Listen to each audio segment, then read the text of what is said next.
that. While we have you, tell me about the NWF for a moment. The promotion lasted for a good 15 years, didn't it? It was around for years. It actually started, Carmine, out of a small promotion that I started in the Allentown area. Bob Raskin came in at the time, and Raskin was running his own thing too. He came in, and I had reached a point where I was tapped out financially. Bob came in, and he said, listen, here's some ideas I have. I said, absolutely, it's all yours. And the whole goal at the time, Carmine, was to take the local talent that we had and match them and work them with the name stars and try to build our own organization. Because we knew, honestly, that we didn't have the money to put these guys under contract. So anything we did on television, and again, our TV was all over the country in many places, we're Albany and all over the place. But we knew that without having guys under contract, other promoters could use our guys off of our show. So our goal was to build our own talent around that. And it was in business for a while. And we talked about what's the long-term goal. We wanted to have a ladies division, put a lot of focus on that. And as you know, in that New Jersey show, it was one of the first ladies steel cage matches that was ever ran. It was That's right. Heidi Lee Morgan against Wendy Richter. We were putting an emphasis on the women's division. We tried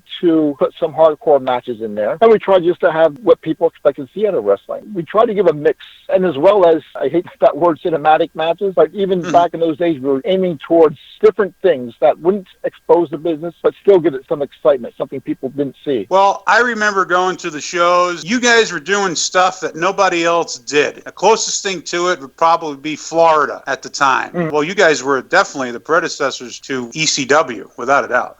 Again, our goal wasn't to always give that blood and gore, but we wanted to give people something different. We knew if we could get them to tune into our shows and watch this, then we could have a better chance of building up our local talent. Shock and disbelief will definitely put eyeballs on the product. Yeah, we did things like we had a wrestler named J.D. McSlade who ended up wrestling Abdul the Butcher on the show, and we had him carried off in a stretcher. In the back, we went back there with the cameras. We had 2 ambulance attendants back there taking his pulse. He was laying on the floor, brushed him away. We tried to show behind the scenes and keep it as believable and as exciting as possible. Before that, very little of that was ever done on a wrestling show. You were a phenomenal booker. I just want to commend you for that. You were an incredible booker. Well, thank you. The problem, as with all things, money. And right. You can only go so far without that. One thing that was really kind of sad, right at the end of the organization, we were close to a deal with a company out of Cherry Hill. I believe they were called M&M Syndicators. And they also syndicated, remember HR Puff and stuff? Sure. And they were going to syndicate our wrestling show with that. And that would have given us exposure in over 90% of the major markets in this country. For any number of reasons, things fell apart. And that was really the end of the business at that